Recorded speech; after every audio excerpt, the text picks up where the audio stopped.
Benvidos e benvidas a outro capítulo do Ecotalks, o podcast do Liesa ao redor da economía social. Hoxe abrimos unha conversa sobre un tema clave para o presente e o futuro: innovación, tecnoloxía e industrias culturais.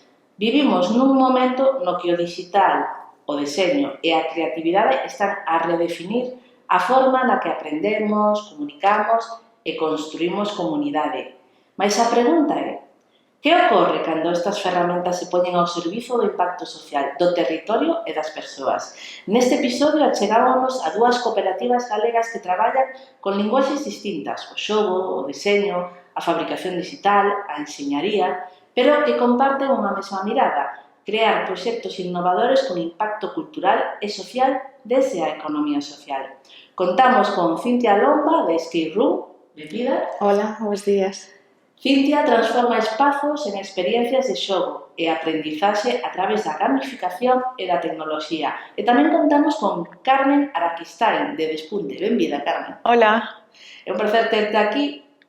Carmen defínese como maker profesional e converte ideas en realidades mediante o deseño 3D e a fabricación digital aplicada, por exemplo, a cousas como patrimonio e a divulgación científica. Falaremos de cooperativismo, de emprendemento, de tecnoloxía como ferramenta, non como fin, de ética, de inteligencia artificial e, por suposto, de futuro. Porque innovar tamén é decidir como e para que queremos usar a tecnoloxía. Entón, comezamos. E a mí gustaríame que o primeiro é coñecer como nacen os vosos proxectos. Como nace unha cooperativa como Escape Room, un nome así tan forte, con tanta potencia, e como xorde Despunte. Quen quere comezar? Podo comenzar eu. Bueno, Escape Room era unha actividade que facíamos por ocio cos amigos para divertirnos. Creábamos como búsquedas do tesouro e o pasábamos ben.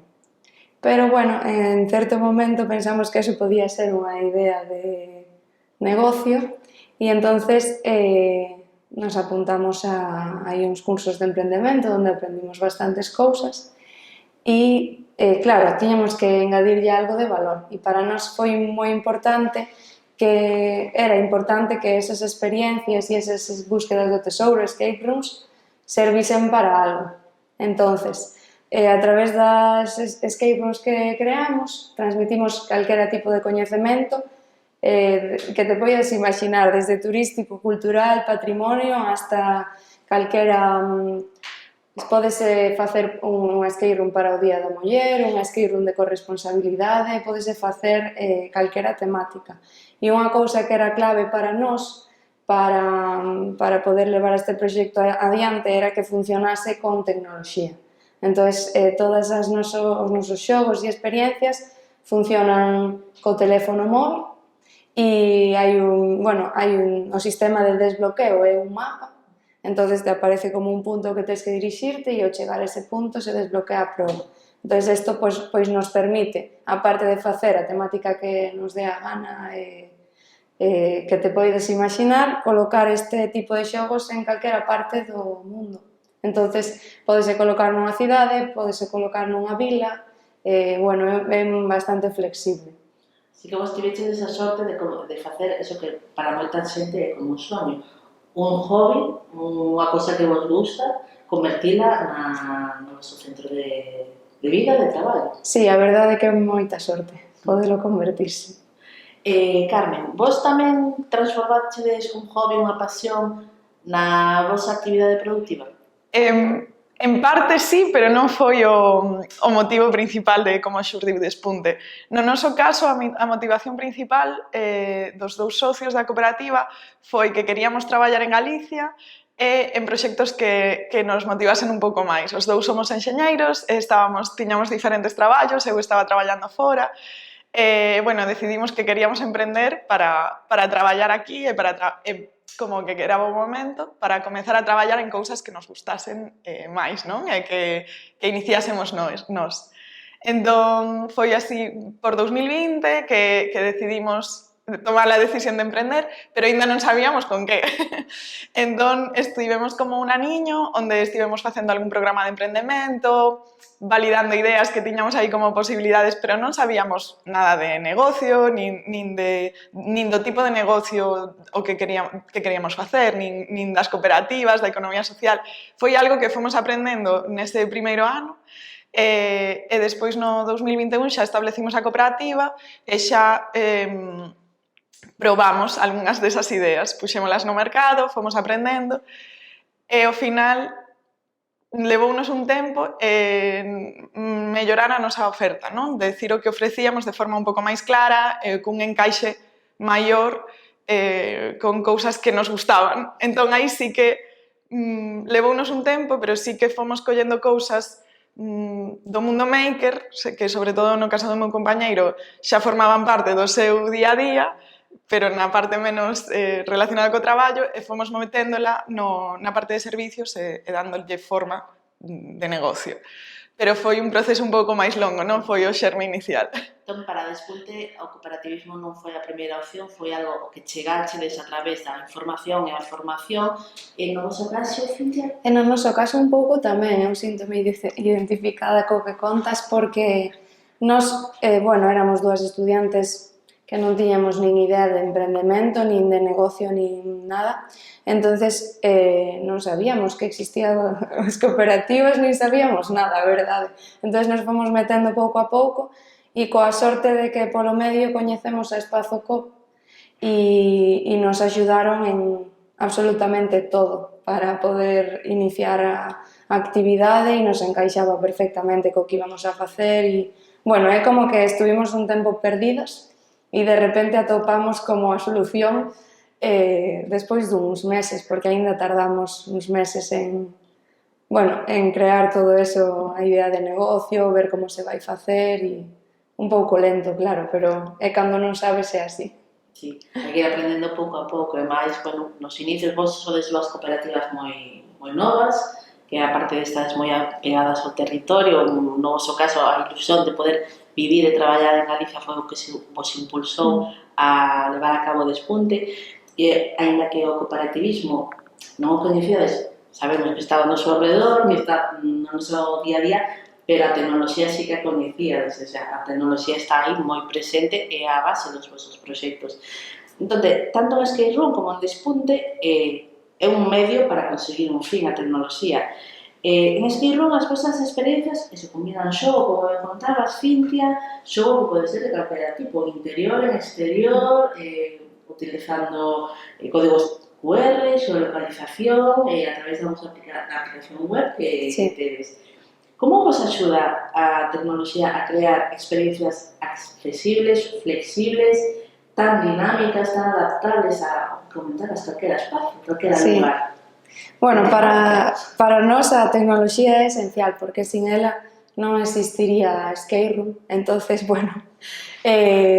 a tecnoloxía nos permite, nos a vemos como unha ferramenta, como algo superútil, que obviamente hai que utilizar ben, pero nos permite facer casi todo o que poidamos imaginar.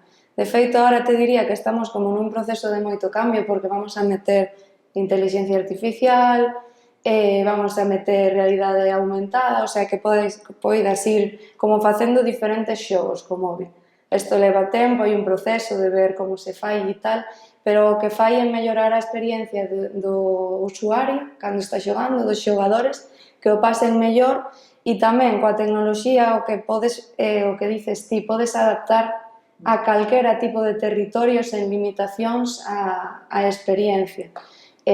Como comentabas, sí que para exteriores utilizamos esa geolocalización, que se pode facer en calquera parte. Fixemos proxectos cos GDRs en Galicia, no rural, e conseguíamos atraer xente que viña que nunca había estado en esas vilas e que, iba ali e descubría que esas vilas existían, que eran moi bonitas e descubrían o patrimonio e eso, é todo gracias a esa tecnoloxía.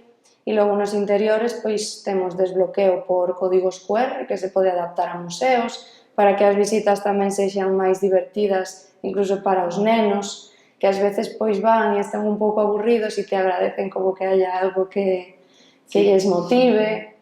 E, bueno,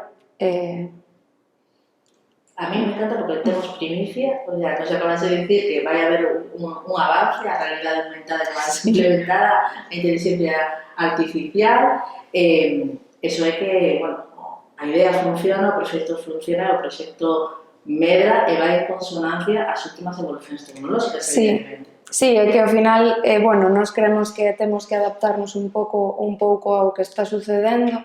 A inteligencia artificial é unha ferramenta que pode servir para facer cousas moi bonitas dentro do ámbito cultural tamén.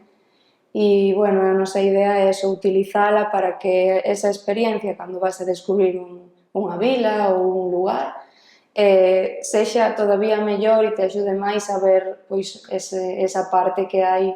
Claro, non é tecnoloxía só para mirar para o móvil e estar aí concentrado, sino que te sirva como ferramenta para fixarte en outras cousas que hai no entorno e coñecer de maneira diferente eses lugares.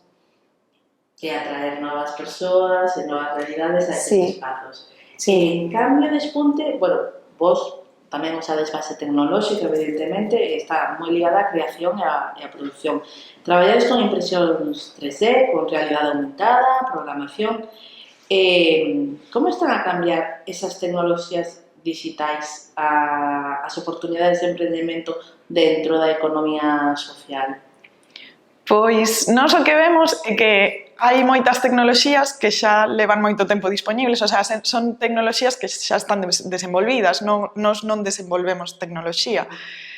Son tecnoloxías que levan moito tempo disponibles e que abren moitísimas oportunidades, moitas veces sen necesitar moitísimos coñecementos de base anteriores ou sen grandes investimentos. Entón, vemos que están aí e que o que falta é un pouco conectalas con certos sectores, con certas escalas de proxectos, porque ás veces xa se aplican moito en ámbitos industriais máis complexos ou con escalas máis grandes, digamos, de presuposto e así, pero non chegan a outros proxectos. Entón, para nós, no caso da economía social, estas tecnoloxías abren oportunidades para facer cousas máis creativas, outros formatos e outras metodoloxías para comunicar, divulgar de outros xeitos e crear cousas novas a escala adecuada. O sea, creo que para nós a escala é importante, que non sempre que facilitar que esas tecnoloxías se utilicen en máis ámbitos dos habituais, os dos que teñen acceso máis directamente. Nos vemos... Todo ten que ser tan grande e tan eficiente ou mellor, pero se podemos usar esas tecnoloxías, como ben explicas, para cosas máis pequenas ou outro tipo de proxectos que a priori nunca se pensou que se podería utilizar, pero que se o levas pode ser unha solución, incluso unha vantaxe. Sí, xusto. E abre moitas portas aí. Simplemente falta ás veces como esa conexión ou incluso saber que existe. O sea, igual que a nós non sabíamos que existían as cooperativas, son cosas que vas aprendendo a medida que fas, pois hai xente de outros sectores que non coñece estas tecnoloxías ou como aplicalas, pero despois unha vez chegan a elas, ven que son moi fáciles ou que abren moitas oportunidades. Entón, bueno, nos vemos aí moito campo moito potencial, sí. Nese punto é algo que compartides, non? Porque a idea do xogo e o deseño están servindo para aprender, para comunicar e para implicar as persoas e mostrarles, pois, eso que diste, non? Que hai todo un campo aberto aí de oportunidades. Cintia, no vosso caso, o xogo como ferramenta educativa, que competencias e aprendizaxes se poden traballar a través das experiencias? E por que credes que o xogo é unha ferramenta tan potente para a divulgación tanto cultural como social? Sí, a ver, por un lado está a temática que escollas, non? Si vas, bueno, nos centramos en educación, pois a temática pode ser calquera, emprendemento, uso responsable de tecnoloxía, sostenibilidade, pero aparte deso, gracias ao xogo, mentras aprenden, se divirten, pero aprenden tamén a traballar en equipo, o compañerismo, a ter os compañeiros, a competir de forma sana. Bueno, é unha serie de valores de que sí ou sí tes que compartir co resto esa experiencia, unha especie de actividade colaborativa. Cooperativa, sí. Vale. En Despunte, vos falades moito de makers profesionais, aprender facendo. Que significa para vos como makers? Que significa o concepto? Porque visto desde fora, o mellor ten unha visión. Nos imaginamos a un maker, unha persoa o mellor rodeada de ferramentas e todo o momento con engrenaxes na cabeza dándolle voltas. Pero vos que estades dentro, sodes makers, como se reflicte eso, por exemplo, na vosa forma de organizarvos, na vosa forma de traballar, na vosa forma de desenvolver proxectos? Pois, a filosofía maker se relaciona moito eso con impresión 3D, con electrónica, con xente que está maquinando e resolvendo cosiñas así de xeito autónomo, con recursos innovadores, pero moitas veces se asocia co mundo un pouco do hobby ou do tempo libre ou para aprender, pero non xa para aplicar a outras escalas máis unha vez que aprendes para facer proxectos xa parece que saltas a outro nivel, non? E nós creemos que esa filosofía se pode aplicar no ámbito profesional tamén, tanto para a industria como para proxectos de educación, cultura, e o vemos como unha forma de transmitir que temos unhas capacidades tecnolóxicas e que non necesariamente temos que coñecelas xa. É dicir, os dos somos enxeñeiros, pero non todos os servizos que ofrecemos son cousas que estudamos. Simplemente queremos transmitir que podemos aprender e podemos buscar solucións para os problemas que teñan os nosos clientes ou colaboradores e que se poden chegar a solucións que igual non están predefinidas ou non é eso o que adoitamos facer ou o que a folla de ruta habitual, senón que, segundo os recursos que se teñan, o problema que sexa e o público ou a persoa que teña o problema ou esa necesidade, se pode ir adaptando e case sempre se pode chegar a unha solución adecuada a esa, o que falaba antes, a esa escala do proxecto. Entón, a imaxe esa que temos moitos na cabeza do persoa dándolle voltas se queda un pouco pequena. Claro, o sea, o meterlle profesionais nos referimos a que non nos quedamos só na parte de tempo libre ou de proxectiños individuais, non sei como dicilo, senón que buscamos un pouco máis un impacto un pouco maior, non necesariamente unha escala maior, pero sí un impacto maior en termos de achegar as tecnoloxías a outros públicos ou de traballar con mezcla de diferentes servizos makers, máis de deseño, máis enxeñerís, combinar esas cousas. E tamén metemos a parte de profesional no sentido de que ao final somos unha empresa, temos unha estrutura, temos unha adicación a tempo completo, entón é unha forma de dicir que se pode confiar en nós tamén, non somos un proxecto que o mellor non ten a disponibilidade que o cliente necesita, senón que estamos adicados, que é a nosa actividade. É o vosso campo de expertise. Sí. Entón, con esa definición que nos acabas de dar, eu considero que vos sois un pouco makers tamén. Sí, bueno, eu cando escoito falar a ela é moi guai, porque a min o que me gusta do meu traballo é que é super creativo, entonces chega un novo proxecto e tes que estar pensando, vale, como fago isto para que lle guste a xente, para que sexa divertido, e un pouco, non é o mesmo, pero que, sabes, ao final é como sempre estás buscando solucións aos problemas dos teus clientes que te están pedindo cousas rarísimas, supoño, non sei, pero... Sí, creo que igual a diferencia é que nós combinamos un pouco o mundo físico de ter que fabricar cousas, de ter que conectar cables co mundo digital.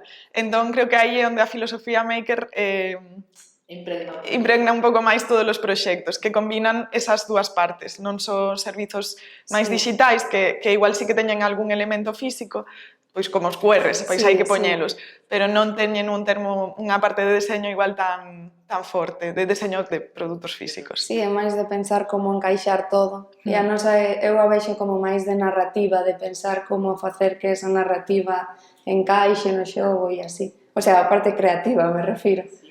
En esa parte creativa, nesa narrativa que tedes que de pensar, estructurar, desenvolver, moitas das vosas rutas poñen eso, un valor patrimonio, cultura local, temas como a igualdade, como comentabas, o DS, bueno, o potencial é infinito realmente. Como pode a gamificación reconectar a xente nova? De vos traballades moitos, tedes moitos proxectos con xente nova.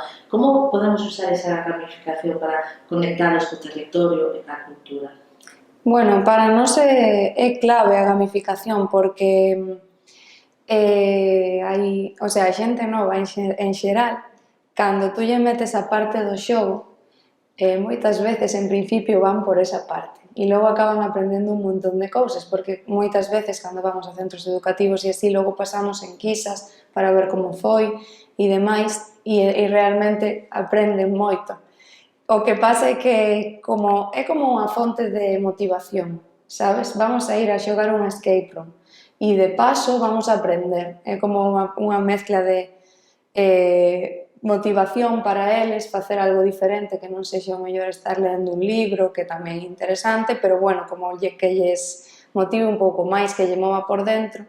E logo está a parte de que sexa un xogo competitivo e esa competitividade convertila en sana e que como hai equipos e uns van adiantando a outros, correndo por aí, bueno, ahora vou eu máis rápido, logo vas ti, acaban por pasar só en grande, logo nos preguntan cando volvedes. E vos tedes proxectos moi interesantes. Podes comentarnos algo, porque vos xa tedes unha trayectoria de uns cantos anos, cal foi o proxecto que a ti máis te gustou ter que desenvolver, ter que facer esa historia, esa documentación, esa narrativa? É moi difícil esa pregunta, pero porque teño moitos, pero mira, un dos que máis me gustou e que xa por sorte puidemos facer 2 veces e o mellor este ano unha terceira, e que empezamos cos GDRs da nosa zona, que é o Baixo Miño, e fixemos un proxecto para coñecer todas as vilas que formaban parte do GDR, que son vilas rurais, porque non entra a cidade, e o proxecto era como bastante amplio, tiñamos o obxectivo era conectar esas vilas e facer que a xente que vivía noutros sitios pero nunca había ido a visitalos, fora a visitalos e de paso, aparte de pasalo ben, había como premios e sorteos e esos premios e sorteos, se tú ibas, por exemplo, a xogar á guarda, o premio que te podía tocar tiñas que ir a canjealo a Tui ou a Mos ou a outra vila. Entón, o que facía era que reconectaba e movía a xente polo territorio para coñecer lugares novos. E tivemos a sorte de que o ano pasado podemos facer un proxecto similar na zona de Terra Chá, Mariña Lucense e, Ancares incluso. E a min me encantou porque descubrín sitios de Galicia que eu non coñecía, moito máis rurais que o Baixo Miño, porque, o ter a costa, pois, son como vilas máis grandes, e claro, conseguíamos mover un montón de xente e xuntar 100 personas nunha vila que ao mellor tiña 5 habitantes e era preciosa, pero ao mellor se non tes algo que te mova a ir, non o faz e a verdade é que ir aí, facer eso e ver que a xente lle gusta e que coñece ese sitio e que xa nunca se te vai olvidar, porque, ir hasta ali a min me move por dentro, me encanta ese tipo de proxectos. Que experiencia tan chula acabas de compartir con nós. Supoño que, Carmen, tamén de proxectos que desenvolvedes, de experiencias que desarrollades, tamén tedes historias que vos moven por dentro. Eu, sei que tedes un proxecto ligado ás industrias culturais que se chama Martinete, que combina patrimonio industrial, tecnoloxía e accesibilidade. Como xorde esta iniciativa? Porque está moi centrada nas persoas, sobre todo polo punto da accesibilidade, ninguén mellor que ti para contarnos un pouquiño deste proxecto que desenvolvedes desde a vosa cooperativa. Pois o proxecto Martinete, voume remontar un pouco antes do proxecto Martinete, que foi no 2025, xorde da colaboración e do traballo cun mestre dun centro de educación especial que ten moitas ideas sempre, ten moitísimas ideas de proxectos para facer na escola, de proxectos divulgativos sobre tecnoloxía, patrimonio, combinan sempre eses dous factores. Comezamos a traballar con el xa hai 2 ou 3 anos en proxectiños de ideas que tiña el para a escola, para facer cos seus alumnos, e a colaboración foi moi boa. Ao final, el sempre ten ideas cunha aplicación moi real, moi para divulgar, para educar, e nós temos pois, a capacidade técnica para pensar como leválas a cabo dentro do presuposto que haxa, que non sempre é moito, dependendo do caso. Entón, pois, a base de traballar con el, nós empezamos tamén a buscar oportunidades de financiación para ideas que el tiña, para facer máis cousas xuntos. E o ano pasado saiu unha convocatoria da Deputación da Coruña para proxectos culturais singulares. Entón, fomos a falar con el e comentar que poderíamos facer xuntos, porque nós no ámbito cultural non tiñamos tanto percorrido, pero bueno, sabíamos que seguramente podíamos dar forma a algo chulo. Pois xurdiu dai, traballando con el e con persoas que nos puxo en contacto da Asociación de Patrimonio Industrial, Buxa, dimos forma ao proxecto, fixemos unha proposta de maquetas sobre os martelos de forxa hidráulicos, que eran, igual que os muiños os coñecemos todos, pois tamén había, preto dos ríos había algo así como polígonos industriais, que aproveitaban a forza dos ríos para facer non só moer o gran, pero tamén para traballar o ferro, para cortar madeira, para as teas. Pois, a parte destes machucos, dos mazos hidráulicos, non se coñece moito, quedan moi poucos, sobre todo na provincia da Coruña. Entón, pois dimos forma ao proxecto e decidimos facer unhas maquetas interactivas e accesibles.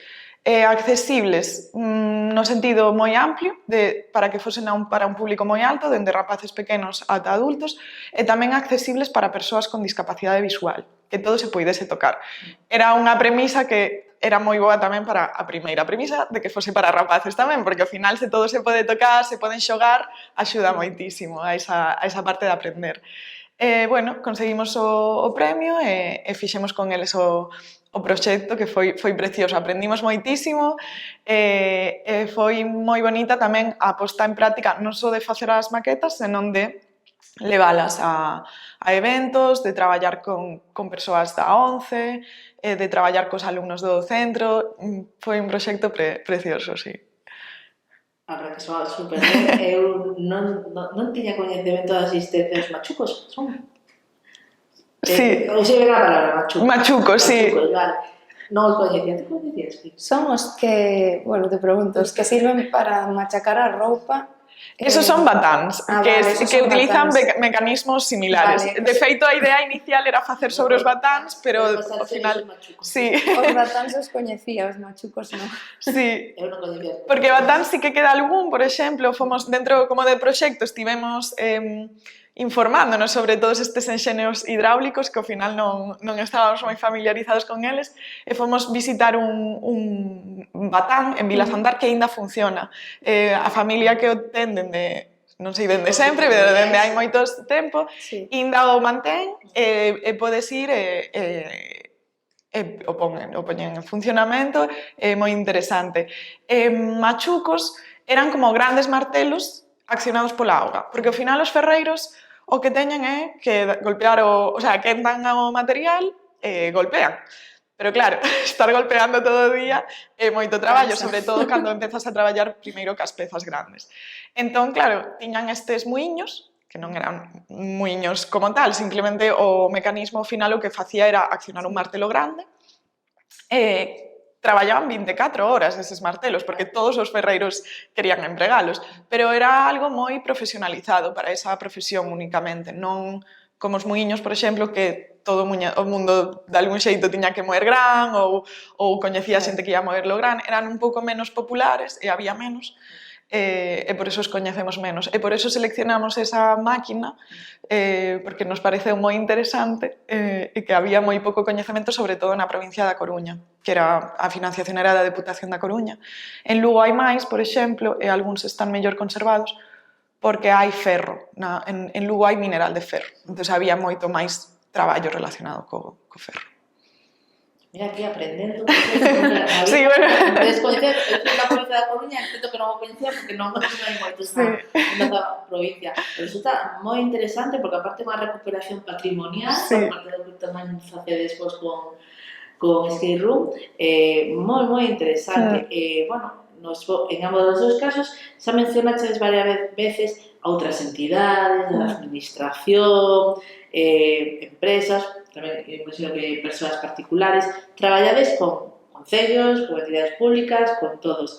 Que aporte ten ir desde a economía social a estes proxectos culturais, turísticos, emprendemento, frontes a outros modelos máis tradicionais, máis coñecidos? Porque sí que, bueno, en xeral, unha cousa que nos comentan algunhas cooperativas, sobre todo as máis novas, que cando se achegan a presentar un proxecto e din que son unha cooperativa, notan que hai como un certo eso é unha cooperativa, e iso como funciona? O descoñecemento da fórmula, non? Eso resulta un impedimento, unha vantaxe, un valor engadido? Eu diría que impedimento non supón. Como moito é algo ou neutro ou positivo, na nosa experiencia. Neutro porque ao final moita xente non se preocupa da forma xurídica con quen está traballando, pois se fixa no equipo, entón aí sí que dá confianza que ves que a xente do equipo é a xente da empresa, o sea, ao final sí que cousas inherentes á cooperativa dan confianza e gustan, pero igual non necesariamente porque saiban que somos cooperativa, non sei. E bueno, sí que despois o ambiente colaborativo entre cooperativas sí que axuda. Nós traballamos con outras cooperativas, intentamos asistir a eventos e a programas relacionados co cooperativismo e economía social, e bueno, sí que axuda, sí que é interesante. E Lidia, ti que opinas ao respecto?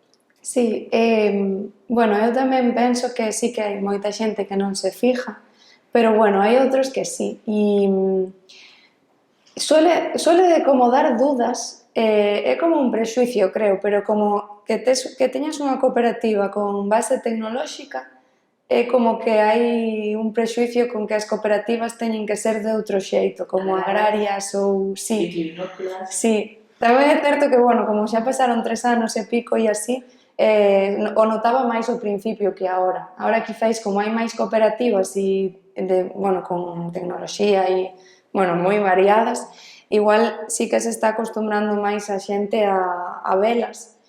E logo, con respecto ao ecosistema, para min é moi guai, porque é un ecosistema colaborativo, de cooperar, podes falar con moitísima xente, sempre atopas como as portas abertas para poder facer cousas con outras cooperativas, e a verdade é que a min destes 3 anos me aportou moitísimo este ecosistema de cooperativismo.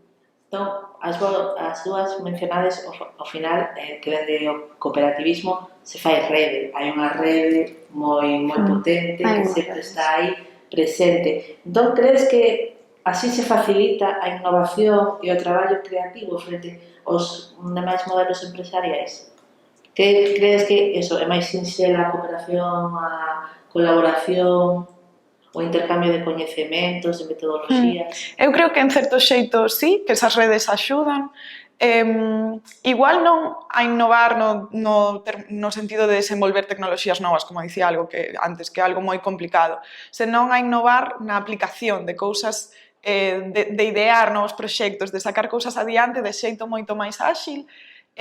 Dame a impresión de que sí, de que existe un ambiente moi de levar a cabo as cousas, de saber que se poden, que é realista pensar en proxectos un pouco máis innovadores, fora do habitual, máis sociais, con impacto, e que ao final se atopan modos de ir facendo as cousas, sí que creo que influe.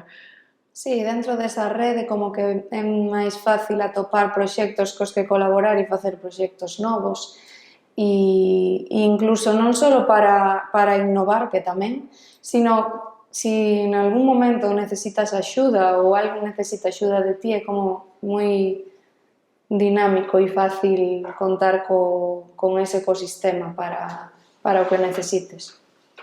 En ese sentido, o mencionaxedes antes, iniciaxes vos cun proceso de vamos a facer un curso, vamos a formarnos, chegou o cooperativismo. Cales foron os principais retos á hora de emprender? E que papel credes que xogan? Ti mencionaxes Espazo Coop, as redes de apoio que existen dentro da economía social, especialmente do cooperativismo, para que os proxectos cheguen a fructificar e facerse realidade. Para mí é esencial, porque nós non huberamos emprendido sin esas redes de apoio. Estábamos moi perdidas ao principio. Espazo Coop menciono porque para nós, no noso caso concreto, estábamos moi agobiadas co tema de crear a empresa, da burocracia, e como que vimos a luz ese día, bueno, eses días.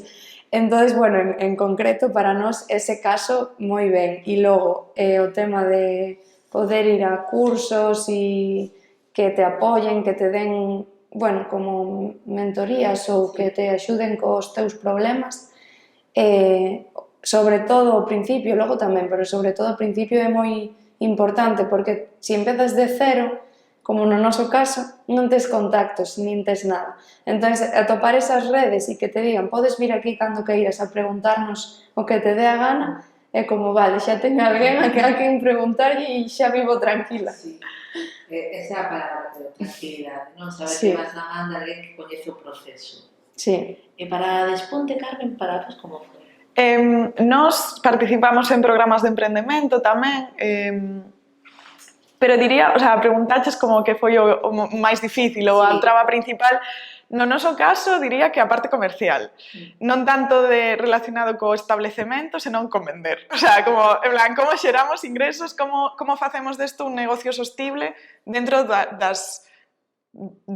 cousas coas que esteamos cómodos. O sea, de como facemos este negocio que nos guste e que funcione. Non tiñamos moita rede profesional aquí tampouco. Non sabíamos vender, non sabíamos facer acción comercial, porque non era algo que fixéramos antes nunca, nin que practicáramos de ningún xeito, nin aprendéramos. Entón, para nós, eso foi o que máis tempo levou, eu creo, esa parte comercial, esa parte de poñerse a xerar proxectos, non só proxectos no sentido de ventas, senón de xerar rede, de facer cousas con máis xente, vender e tal.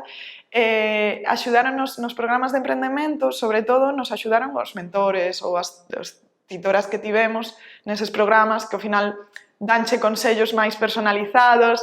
Por exemplo, houve un que nos axudou moitísimo na validación, en pensar como vas validar que isto vai funcionar, vai xerar suficiente.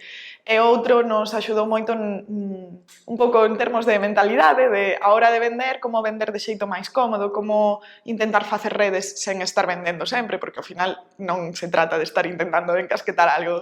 O sea, non vendíamos produtos tampouco, era máis cuestión de facer esa rede.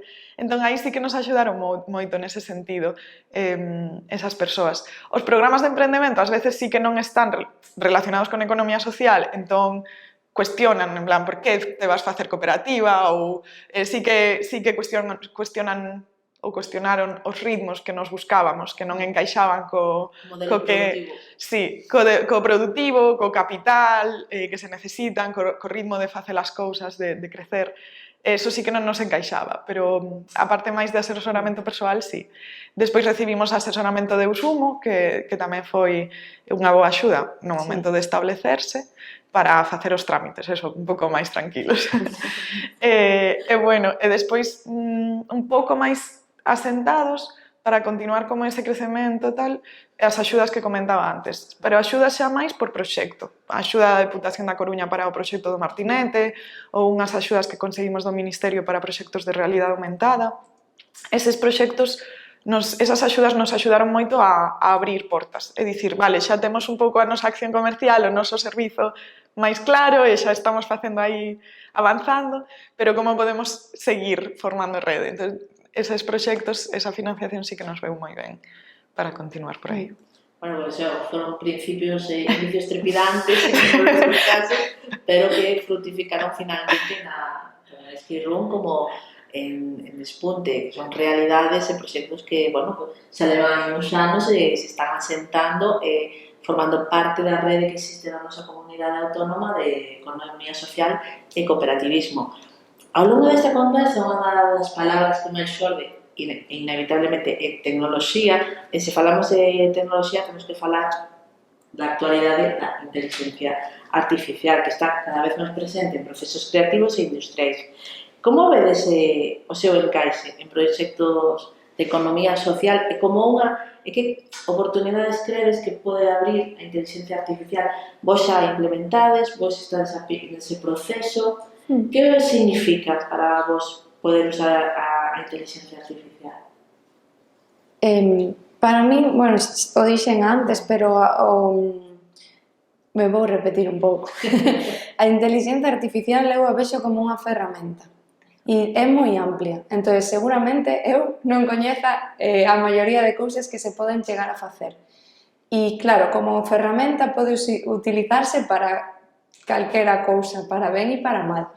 Entonces, claro, nós como proxecto queremos utilizar a inteligencia artificial para que ese proxecto sexa mellor e que guste máis e que sexa incluso máis fácil. Eso na parte de o que xogan os xogadores e xogadoras, non? Entonces, a nosa idea é utilizar esa inteligencia artificial para axudar a esa persoa que está xogando, se ten algunha dúbida contestarlle, se ten algunha curiosidade turística que lle poida decir como, pois, con información verídica, que tipo de monumento está vendo, sí, ou que significa eso. E logo, aparte de eso, aínda que eu aínda estou un pouco investigando, eu creo que pode axudar moito nos procesos internos da cooperativa a facer as cousas que ao mellor son máis monótonas e quitan máis tempo de creatividade para pensar noutras cousas de forma máis áxil. Entonces, aí sí que me gustaría pois utilizala máis do que a uso, que xa uso bastante, para que eses procesos que ao mellor pois os pode facer entre comillas unha máquina se poidan facer así, poder as persoas estar facendo outras cousas moito máis creativas e mellorar esas narrativas e esa experiencia, mentras que ao mellor para facer un orzamento podes ter como certas pautas e que a inteligencia artificial te axude a facelo en vez de unha hora e media ou, bueno, sí, non sei se me explico. Mellor eficiencia, sí. Sin dúbida. Pola vosa banda, vos xa a traballar, xa tedes implementada en Despunte, pero que significa para vos traballar con inteligencia artificial, sobre todo porque é unha cousa de que todo o mundo fala, pero existe, sendo honestas, un enorme descoñecemento. Sí, a ver, concordo co que dixo Cintia, ao final é unha ferramenta que hai que usar con criterio, pois decidir, escollela ben, saber o que estás usando e con control, supervisar o que fai, non fiarse ao 100% das cousas, sobre todo se falamos de IA generativa, pois creemos que pode axudar moito, pero hai que ter moito criterio e control á hora de usalo. Entón, nós, por exemplo, non fixemos ningún proxecto aínda que incorporara inteligencia artificial de cara ao público, igual sí que a usamos máis para cousas internas, sí que creemos que na hora de automatizar, por exemplo, sí que pode ser moi boa ferramenta, e liberar espacio, como di ela. Pero claro, é que as oportunidades son moitísimas e as ferramentas moitísimas. Entón, eu creo que simplemente abre un abanico novo de ferramentas que hai que escoller ben como usalas, pero se poden usar ben, eu creo. Sí. A mí gustaríame ir xa pechando esta conversa compartida e gustaríame que miráramos adiante. Como vedes os vosos proxectos dentro de, digamos, 3, 4 anos, e como vedes o contexto da economía social aquí en Galicia dese período, porque xa sabemos que se aveciñan grandes cambios a moitos niveles, vivimos inmersas neles, pero a cristalizar. Entón, como credes que vai estar o futuro para todas e todos nós? É unha pregunta difícil Sí. tamén, porque, bueno, Unha pregunta que non sei como isto debería facer, pero aquí estamos. a ver, é que é contradictorio o que se ve, non? Porque se ve como o mundo está cambiando, pero dentro do que é a economía social tamén se ve que está crecendo e que hai máis xente e, bueno, é o que sinto eu desde o meu punto de vista desde que empezamos ata o de agora. E entonces eu non sei como vai ser dentro de 3 ou 5 anos, pero hai que, bueno, todos estes proxectos que son maravillosos, que estamos colaborando entre sí, facendo rede, que podemos axudarnos entre nós e axudar as novas persoas que queiran animarse a este reto de emprender e poder facernos, entre comillas, fortes con esa rede. Eu creo que está crecendo e que se pode facer unha rede moito máis grande e me gustaría ver o futuro desa maneira. En canto ao meu proxecto, eso sí que, claro, na miña mente me imagino soños cumplidos con todo isto que estamos agora como rediseñando como vai ser a web para que se entenda mellor, para que a experiencia dos xogadores sea mellor, máis divertida, pero claro, de aquí a 5 anos seguramente non sexa este o único cambio. No, a 5 anos a tecnoloxía seguro que dá un pouco. Sí.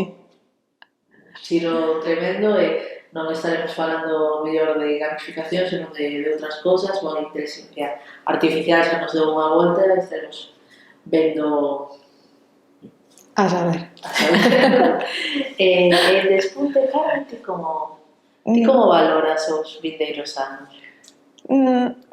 Pensando así nun medio prazo, eu visualizo esa rede de cooperativas, de actividade, de empresas que non son moi grandes, pero que traballamos entre, o sea, que temos como as nosas especializacións e continuamos colaborando para facer proxectos que nos motiven, porque ao final que nos motivan, nos gustan, teñen un impacto social de algún xeito. Entón, visualizo manternos dentro desa estrutura. No noso caso non buscamos crecer moito en tamaño, por exemplo, do equipo, buscamos máis transicionar hacia cada vez proxectos que nos gusten máis.